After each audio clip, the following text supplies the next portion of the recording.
అందరికీ నమస్కారం. గురుతత్వం ప్రేక్షకులకు విజ్ఞప్తి. జీ తెలుగు ఓంకారం వీడియోస్ మరియు గురుతత్వం ఛానల్ వీడియోస్‌తో ఫేక్ యూట్యూబ్ ఛానల్స్ మరియు ఐడీలు క్రియేట్ చేసి మిమ్మల్ని గురూజీ పేరు చెప్పి మోసం చేస్తున్నారు. గురూజీ ఎప్పుడూ ఫోన్ కాల్స్‌లో జాతకం చెప్పరు. గురూజీని నేరుగా కలవాలి అనుకుంటే బెంగుళూరులో ఉన్న ఆయన కార్యాలయానికి వెళ్ళగలరు. మీకు ఆ వివరాలు జీ తెలుగు ఓంకారం కార్యక్రమంలో చూపించబడుతుంది. అదేవిధంగా గురుతత్వం వీడియోస్‌లో బెంగుళూరు ఆఫీస్ ఫోన్ నంబర్లు ఇవ్వడం జరుగుతుంది. ఇటువంటి మోసాలు జరిగినప్పుడు గురూజీకి కానీ, గురుతత్వం ఛానల్‌కి కానీ, జీ తెలుగు కార్యక్రమానికి కానీ ఎలాంటి సంబంధం లేదు అని గుర్తించగలరు. శ్రీ విశ్వావసో నామ సంవత్సర ఉత్తరాయణ వసంత ఋతో చైత్రమాస కృష్ణపక్ష పంచమి. ఈరోజు శుక్రవారం, విశేషమైన రోజు. మూలా నక్షత్రంతో ఈరోజు సూర్యోదయం అయింది. మూలా నక్షత్రం విశేషమైన నక్షత్రం. దయచేసి చాలామంది మూలా నక్షత్రం గురించి అవగాహన పెంచుకోండి. ప్రజల్లో మార్పు వచ్చింది, ఆలోచనలో మార్పు వచ్చింది, సంస్కారాల్లో మార్పు వచ్చింది, విద్యాభ్యాసంలో మార్పు వచ్చింది. ఇక ఎన్నో శాస్త్రాల్లో మార్పులు తెస్తూ ఉన్నారు. అంటే సాంప్రదాయకంలో, ధర్మంలో కూడా. కానీ అనుజ్ఞ అనేది ఏదైతే ఉంటుందో, మరియు ఇచ్ఛా సంకల్పాలు అంటాం. ఇచ్ఛా సంకల్పము అంటే మనం ఏదైనా ఒక మాట, ఒక వచనం అని ఏదైనా దృఢంగా తీసుకుంటే దాన్ని ఫాలో చేస్తూనే ఉండాలి. అది మానేసాం అనుకోండి, ఆత్మ క్షోభించడానికి ప్రారంభమవుతుందంట. దీని గురించి ఈరోజు ప్రత్యేకంగా, విశేషంగా ఇటువంటి విషయాల గురించి చర్చిద్దాం. అయితే ముందుగా ఈరోజు మూలా నక్షత్రం. ఈరోజు ఈ నక్షత్రంలో హనుమంతుడి జన్మ నక్షత్రం ఇదే, సరస్వతీ మాత జన్మ నక్షత్రం ఇదే. ఎంతో మంది ఉన్నత స్థానంలో ఉన్న అధికారులు, ఉన్నత స్థానంలో ఉన్న స్త్రీలు, ఉన్నత స్థానంలో ఉన్న మంత్రివర్గం వారు వాళ్ళ జీవితాల్లో చాలా గొప్ప స్థాయికి మించిన ఒక కుటుంబానికి చెందిన వ్యక్తులు అన్నీ కూడా మూలా నక్షత్రంలో జన్మించి ఉంటారు. కొంచెం కోపం ఎక్కువ ఉంటుంది అంతే వాళ్ళకి, బట్ చాలా మంచి మనసు, ఉదారత, ప్రేమ అన్నీ ఈ నక్షత్రానికి కలిగి ఉంటుంది. అయితే ఈ దేవతలు జన్మించిన నక్షత్రం ఈరోజు పంచమి కదా, సరస్వతి. ఓం సం సరస్వత్యై నమః అనే నామాన్ని ఈరోజు మనం అందరూ కూడా జపిద్దాం. మీరు కూడా 108 సార్లు ఈ నామాన్ని జపించండి.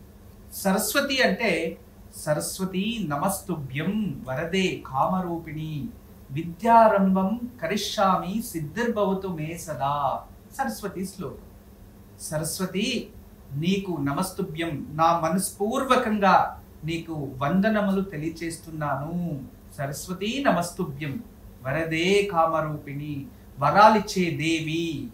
ఎవరెవర మనస్సు ఏ ఒక దానిపైన ధ్యాస పెడుతుందో ఆ రూపంగా నువ్వు వాళ్ళల్లో కనబడుతూ ఉంటావు. అటువంటి దివ్యమైన శక్తి గలగా, అటువంటి దివ్యమైన సరస్వతీదేవి నువ్వు అని ఈ శ్లోకంలో అర్థం చేసుకోండి. వరదే, వరదాలిచ్చే అమ్మవారు. కామరూపిణి అంటే ఎవరి మనసులో ఎటువంటి జ్ఞానం ఉందో ఆ రూపము అని. ఇప్పుడు విద్యలో ఎన్నో విద్యలు ఉన్నాయి కదా. ఇప్పుడు ప్రియా ఎగ్జాంపుల్ సంగీతం, ఓకే, ఆమెలో ఒకటి. ఇక వేరే వాళ్ళు ఇంకొకరు ఏదో ఉంటుంది, జ్యోతిష శాస్త్రం, ఇంకొకరికి ఒక మంచి మ్యాథ్స్ టీచరు, ఇంకొకటి, ఇలా లాట్ ఆఫ్ సబ్జెక్ట్స్. ప్రపంచంలో మనకి ఎన్ని సబ్జెక్టులు ఉన్నాయో అన్నిటికీ కూడా జ్ఞానమే కదా. అలా ఎవరి మనస్సు ఏ దానిపైన దృష్టి పెట్టి ఏ జ్ఞానాన్ని పొందుతారో ఆ రూపము ధరించే దేవి నువ్వు అని గుర్తుపెట్టుకోండి. వరదే కామరూపిణి అంటే విద్యారంభం కరిష్యామి, విద్యని ఆరంభిస్తున్నాను. విద్యారంభం కరిష్యామి సిద్ధిర్భవతు మే సదా, నేను విద్యని ప్రారంభిస్తున్నాను, నాకు ఆ విద్య సిద్ధించాలి తల్లి, నమస్కరిస్తున్నాను అని ప్రతిరోజు అమ్మవారికి ఈ నామంతో మనము అమ్మవారికి నమస్కారం చేసుకుంటాం. అంటే ప్రతిరోజు మనం ఆ రోజు ఉదయం అవుతుందంటే ప్రారంభం అయినట్టే కదా. మనం ఏ వృత్తి చేస్తున్నామో అవన్నీ కూడా విద్యే. కుండలు చేసే వారికి కుండలు తయారు చేసే విద్య, విల్లు బాణం పట్టుకునే వాళ్ళకి విల్లు బాణం విద్య, ఇలా ఎవరు ఏ విద్యలో ఉన్నా ఆ విద్యని ప్రారంభించడానికి ముందు, ఆ రోజు ప్రారంభించడానికి ముందు ఈ నామాన్ని జపిస్తారు. ఇది మన సనాతన ధర్మంలో పూర్వం నుంచి వచ్చినది. అంటే ఒక రెస్పెక్ట్ ఆ విద్యకు. ఏ దాంట్లో అయినా, ఏ ధర్మానికైనా వెళ్ళండి, మన ఒకటే కాదు, అన్ని ధర్మాల్లో ఉన్నవాళ్ళు వాళ్ళు ఏ పని మొదలు పెట్టాలన్నా భగవంతుని లేదా మనస్ఫూర్తిగా మంచి మనసుతో ఈ ఒక నేను ఏదైతే చేస్తున్నానో ఆచరిస్తున్నానో అది మంచిగా సక్సెస్ అవ్వాలి అని ఓపెనింగ్ సెరమనీ పెడతారు. అక్కడ నలుగురు వచ్చి కూర్చొని సంతోషంగా హ్యాపీగా ఒక ఫౌండేషన్ స్టార్ట్ చేశారు అంటే ఇట్స్ అ గుడ్ డీడ్స్. అవన్నీ దానివల్లనే మనకు మంచి జరుగుతుంది అని ఒక నమ్మకం. అవును కదా, ఆ నమ్మకమే భగవంతుడు, ఆ నమ్మకమే సరస్వతి. అంతే.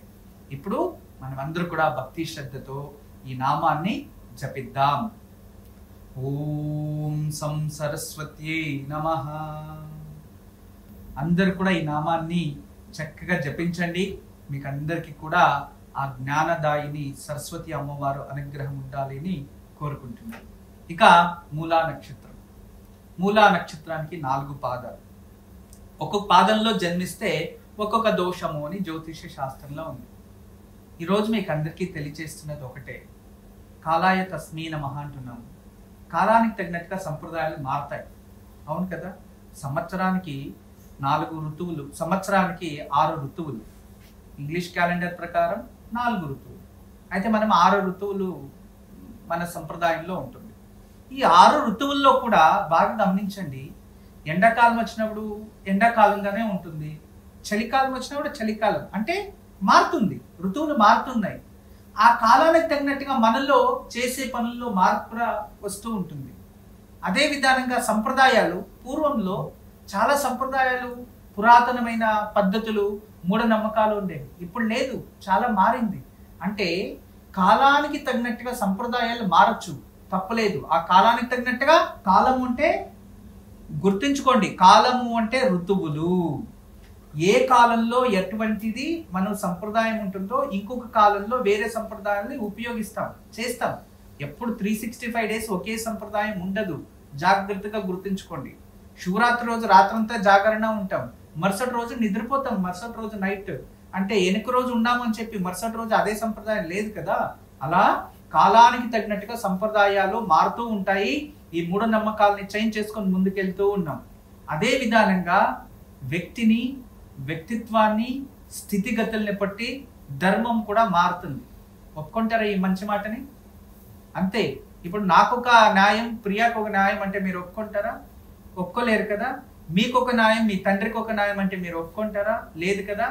అందరికి ఒకే ధర్మము అంటారు కదా. మీరు తెలుసుకోవాల్సినది ఏంటంటే, జ్ఞానంతో ఆలోచించే వాళ్ళు ఒకటే చెప్తారు, స్థితి, గతి, స్థానాన్ని బట్టి ధర్మం మారుతుంది అని. అంటే వ్యక్తులను బట్టి ధర్మం మారుతూ ఉంటుంది. ఇదే సత్యం. దీన్ని అంగీకరించరు ఎవరు, దీన్ని ఎవరు అంగీకరించరు. చాలా మంది అనుకుంటూ ఉంటారు, వాళ్ళకొక న్యాయమా మనకొక న్యాయమా అని చాలా మంది వాదిస్తూ ఉంటారు. అవును, మనుషుల్ని, వ్యక్తుల్ని, వ్యక్తిత్వాన్ని బట్టి న్యాయం మారుతుంది. జస్ట్ దీనికి ఎగ్జాంపుల్ చెప్తా వినండి. ఈరోజు ఈ మంచి మాటలో ఇదే అర్థం చేసుకోండి.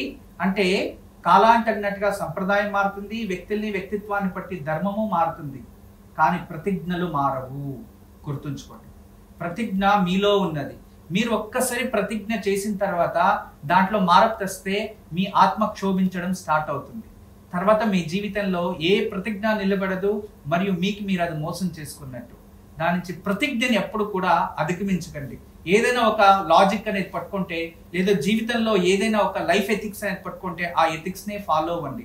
ఆ ఇష్టం వచ్చినట్టు ప్రతిజ్ఞలు చేయడం, తర్వాత మారిపోవడం, అలా చేస్తే మీ మనసులో, మీ జీవితంలో ఏ దాన్ని మీరు పూర్తిగా సాధించలేరు.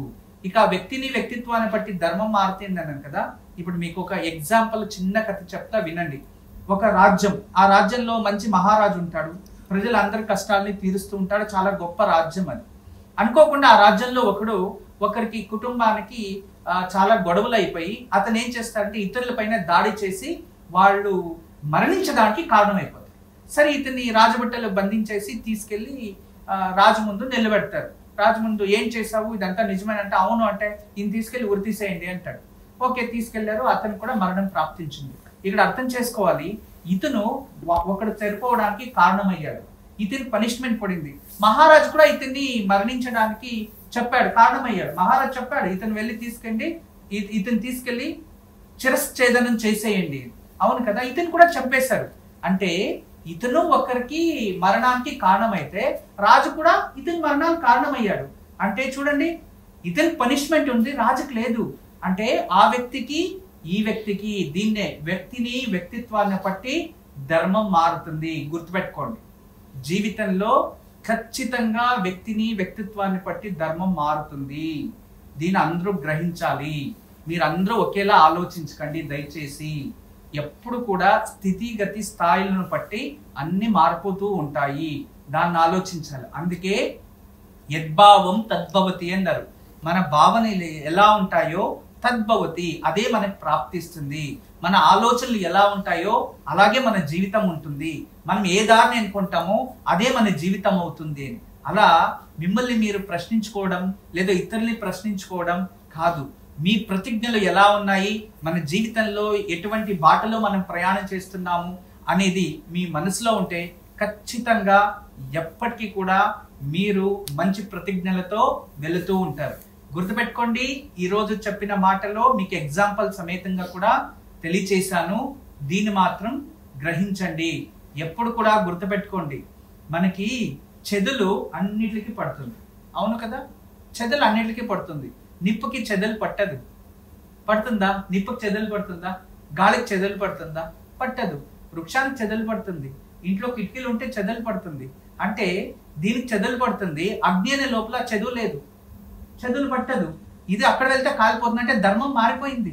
అర్థం చేసుకోవాలి. న్యాయాధీశులు ఒకరికి మరణ శాసనం రాస్తే అది ధర్మంగా మారుతుంది. అదే వ్యక్తి నా శత్రువు అని ఇంకొకరికి మరణాన్ని చూపిస్తే అతని శిక్ష పడుతుంది. అంటే ఆలోచించాలి, వ్యక్తిని స్థాయిని బట్టి ధర్మం మార్పు ఉంది. దీన్ని కంప్లీట్లీ మీరు అర్థం చేసుకుంటే మీరు మీ స్థితిగతులకి మీరు గౌరవించడం అలవాటు పడతారు. దీన్ని ఎవ్వరు తప్పగా తీసుకోకండి. ఇక ఈరోజు మన సంప్రదాయంలో మీకు అందరికీ తెలియచేసే ఒక అద్భుతమైన విషయం, దయచేసి రాత్రి పూట పడుకోవడానికి నిద్రించడానికి ముందు చేతులు కాళ్ళు వాష్ చేసుకోండి, అంత మంచిదే. కానీ మనం పొద్దున్నే వెళ్ళి బయటకు వెళ్తాం కదా, వెళ్ళేటప్పుడు మనం అంత కుంకుమ తీసుకెళ్తాం, లేదా తిలకం పెడతాం, మళ్ళీ ఫేస్ వాష్ చేసుకుంటాం. ఆ తిలకము కుంకుమ అంతా వెళ్ళిపోతుంది. అవును కదా, ఇది సాధారణంగా అందరికీ తెలిసినదే. తర్వాత రీఫ్రెష్, కొత్తది తిలకం పెట్టుకుంటాము, కొత్త కుంకుమ పెట్టుకుంటాం మరుసటి రోజు. ఇలా రోజు కూడా తిలకము ఇవన్నీ చేంజ్ అవుతూ ఉంటాయి. కానీ ప్లాస్టిక్ స్టిక్కర్లు యూజ్ చేస్తారు కదా, వాళ్ళు ఏం చేస్తున్నారు ఆలోచించండి. జీవితంలో అసలైన దారిద్ర్యం ఎక్కడ స్టార్ట్ అవుతుంది అంటే మీ చేతుల నుండి, మీ తిలకాల నుండి. ఎవరైతే స్త్రీలు రాత్రి పగులంతా తిరిగేసి వచ్చి దాన్ని నుదుటిలో ఉండే స్టిక్కర్ని అద్దానికి అంటించి ఫేస్ వాష్ చేసుకుని మళ్ళీ నుదుటిలో పెట్టుకుంటారు కదా, అక్కడ సేమ్ యాసిటీ స్టార్ట్ అయింది. మళ్ళీ దరిద్రం, బయట ఉన్న అన్ని వచ్చి మళ్ళీ మనపై ప్రభావం చూపిస్తాయి. ప్రతి ఒక్కరు గుర్తుపెట్టుకోండి, ఇళ్లల్లో వాష్రూమ్లో కావచ్చు, బాత్రూంలో కావచ్చు, కిటికీల్లో కావచ్చు, ఎక్కడైనా కావచ్చు, ఒక్క రోజు ఒక్క స్టిక్కర్ను మనం యూజ్ చేస్తే మళ్ళీ మరుసటి రోజు ఆ స్టిక్కర్స్ ని యూజ్ చేయకూడదు. ఎందుకంటే బయట వెళ్ళినప్పుడు నేచర్ లో ఉన్న నెగిటివ్ ఎనర్జీని అది ఏదైనా స్వీకరించి ఉంటే మళ్ళీ అదే నెగిటివ్ ఎనర్జీ మనం ఇంట్లో ఉండేటప్పుడు మనపై ప్రభావం చూపిస్తూ ఉంటుంది. ఎందుకంటే ప్రతి వస్తువుకి కూడా తనదే అయిన శక్తి ఉంటుంది. అదే శక్తిని మనము రీఫ్రెష్ పెట్టుకోవాలంటే మన సంప్రదాయంలో ఫేస్ వాష్ చేసిన తర్వాత మళ్ళీ విభూది, మళ్ళీ తిలకం రాస్తాం, పాతదే పెట్టుకోము. కానీ ఇక్కడ మాత్రం ఎందుకు మళ్ళీ దీన్ని యూజ్ చేస్తున్నాం, రీసైకిల్ గా యూజ్ చేస్తున్నాం. దయచేసి తిలకాలకి రీసైక్లింగ్ లేదు. దాన్ని ఎక్కువ మీరు యూజ్ చేయడం వల్ల రోగాలు వస్తాయి. ఏ కారణానికి ఒక్కరోజు స్టిక్కర్ యూజ్ చేసింది మళ్ళీ యూజ్ చేయకూడదు. పూర్వంలో 1984 బిఫోర్ మీరందరూ ఒకటి గుర్తుపెట్టుకోండి, ఆరోగ్య విషయంలో మన భారత ప్రభుత్వం పూర్వంలో అంటే ఒక మేబీ 50 years బ్యాక్ అయోడిన్ కొరత వల్ల గర్భిణీ స్త్రీలకి ఎక్కువ అనారోగ్యాలు వచ్చేవి. ఆ టైంలో అయోడిన్ స్టిక్కర్స్ అని వచ్చేవి. వాళ్ళ స్టిక్కర్స్ ని ఇక్కడ పెట్టుకొనిస్తే దాంట్లో అయోడిన్ ఉత్పత్తి అయ్యి బాడీకి వెళ్ళేది. అక్కడి నుంచి మన భారతదేశంలో స్టిక్కర్ సంప్రదాయం అనేది ఉత్పత్తి అయింది. దానికి ముందు ఉండేది కాదు. కానీ అయోడిన్ స్టిక్కర్ అంటే వాళ్ళు డాక్టర్స్ కూడా చెప్పింది, ఈ రోజు యూజ్ చేసిన తర్వాత మళ్ళీ దాన్ని యూజ్ చేయకూడదు, యూజ్ చేస్తే అదే ఇన్ఫెక్ట్ గా మారుతుంది, కొత్తది ప్రతిరోజు పెట్టుకోవాలి అన్నారు. ఇదే సూత్రాన్ని ప్రతిరోజు మీరు కూడా అలంకారిక వస్తువులను యూజ్ చేసేటప్పుడు స్టిక్కర్స్ ఏదైతే ఉంటాయో, ఎందుకంటే అది లోహం కాదు కాబట్టి మళ్ళీ మళ్ళీ యూజ్ చేయకూడదు. దాని నుంచి దీన్ని గుర్తుపెట్టుకొని ఇంట్లో గోడలకి స్నానం చేసేటప్పుడు అతికిచ్చే స్టిక్కర్స్ ని ఒక టిష్యూ పేపర్ కు అలాంటివి అతికిచ్చి డస్ట్బిన్ లో వేసేయండి. కానీ మీరు అదే స్టిక్కర్స్ ని ఇంట్లో అతికించుకోకండి. దయచేసి అర్థం చేసుకోండి. దీన్ని ప్రతి ఒక్కదాన్ని అన్ని బట్టలు వాష్ చేస్తారు, తలని వాష్ చేసుకుంటారు, శరీరాన్ని వాష్ చేసుకుంటారు, చెప్పులు ఇంటి బయటే ఉంటాయి. స్టిక్కర్లు మాత్రం ఎందుకు? ఎప్పుడు మీ ముందే మీ చుట్టుపక్కల అవే పాత్వే ఉంటాయి. దానివల్ల కూడా మీకు నెగిటివ్ ఎనర్జీ ఆకర్షిస్తుంది. దీన్ని కాస్త జాగ్రత్త పడండి. వాస్తు పరిష్కారం మనిషి అత్యంత ప్రధానమైనది. మనిషి జీవితంలో ఆ ఒక జన్మ జీవితానికి కారణం శరీరం, ఆత్మ, జ్ఞానం. ఈ మూడు తోడైతేనే అతని జీవితంలో అన్ని అద్భుతాలు జరుగుతూ ఉంటాయి. అయితే కొన్ని సందర్భాల్లో చాలా వరకు ఇళ్లల్లో రంగులు కూడా ప్రభావం చూపిస్తూ ఉంటాయి, దశలు ప్రభావం చూపిస్తూ ఉంటాయి. ఎక్కడైనా కొత్త ప్రదేశంలో పడుకున్నప్పుడు చెడు కళలు, చెడు ఆలోచనలు, నిద్ర రాకపోవడం ఇలా అనిపిస్తూ ఉంటుంది. ఇంట్లో వస్తే ప్రశాంతంగా ఉంటుంది, ధైర్యంగా ఉంటుంది. అదే విధానంగా ఇంటి బయటకు వెళ్ళినప్పుడు అందరూ చాలా ప్రశాంతంగా ఉంటారు. కానీ ఇంట్లో ఉండేటప్పుడు మాత్రం ఆ ప్రశాంతత ఉండదు. ఎందుకని? మీలో గొడవలు ఎందుకు వస్తున్నాయని ఇవన్నీ అర్థం చేసుకోండి. ఎప్పుడు కూడా సింహద్వారం 1 ఆ ఇంటికి అదృష్టం. సింహద్వారం 2 అంటే ఉత్తరానికి మరియు తూర్పు కొన్ని చాలా పెట్టుకుంటారు, అది భాగ్యోదయం అంటారు. 3 అరిష్టం అంటారు. చాలా మంది ఉత్తరానికి 1, దక్షిణానికి 1, తూర్పు 1 ఇది ఉంటే దయచేసి క్లోజ్ చేయడం చాలా మంచిది, గుర్తుపెట్టుకోండి. 4 చాలా మంచిది, 5 మరణానికి దారి, 6 వాకళ్ళు మంచివే. అలా ప్రతి ఇంట్లో కూడా ఇలా సింహద్వారాలు అంటే ఇంటి నుంచి ఎగ్జిట్ డోర్స్, లోపల ఉన్న కౌంటర్ ఎగ్జిట్ డోర్స్, ఇవి కొంచెం జాగ్రత్తగా చూసుకోండి. సర్వెంట్ ని లోపలికి రావడానికి ఒక వాకలని, తూర్పు సూర్యుడు రావడానికి ఒక వాకలని, తర్వాత మనం బయటికి వెళ్ళడానికి ఒక వాకలని. ఏం రామాయణాలు చేసుకుంటున్నారో కానీ ఇలా దయచేసి అర్థం చేసుకోండి. ఎన్ని వాకలు పెరుగుతుందో అంత ఇన్సెక్యూరిటీ ప్రాబ్లం. ఇటువంటి సమస్యలు ఏదైనా మీకు అనిపిస్తూ ఉంటే, ఇన్సెక్యూరిటీగా ఇంట్లో భయపడుతూ ఉన్నా, చెడు కళ్ళ ఆలోచనలు వస్తూ ఉన్నా, అటువంటి వాటికి ఇంట్లో శ్రీవాస్తు యంత్రం పెట్టండి. అప్పుడప్పుడు ఇంట్లో ధూపం వేస్తూ ఉండండి, పాజిటివ్ అవుతుంది. కానీ 3 వాకులు ఉంటే మాత్రం ఒక దాన్ని పర్మనెంట్ గా క్లోజ్ చేయడం చాలా మంచిది. మీ మంచి వరకే తెలియజేస్తున్నా, ఇందులో మార్పు ఉంటే తెచ్చుకోండి. రేపు శనివారం సృష్టి విశేషమైన రోజు. రేపు ఉదయాన్నే లేచి సుబ్రహ్మణ్య స్వామి కరావలంబ స్తోత్రం చదవండి. రేపు ఉదయాన్నే ఆచరించాలి. ఎవరికి వివాహం జరగట్లేదో, ఎంత ప్రయత్నించినా వివాహాలు జరగట్లేదు ఇంట్లో అనేవారు, లేదా వాళ్ళ పిల్లల పేరులో తల్లిదండ్రులు కూడా ఆచరించవచ్చు, లేదా స్వయంగా వాళ్ళే చేసుకోవచ్చు. మరియు భార్యాభర్తలు సఖ్యతకు కూడా ఎవరికైనా కుజదోష ప్రభావం ఉన్నా దీన్ని ఆచరించవచ్చు. ఒక కొబ్బరికాయని చేతిలో పట్టుకొని సుబ్రహ్మణ్య స్వామి కరావలంబ స్తోత్రం చదువుకోండి.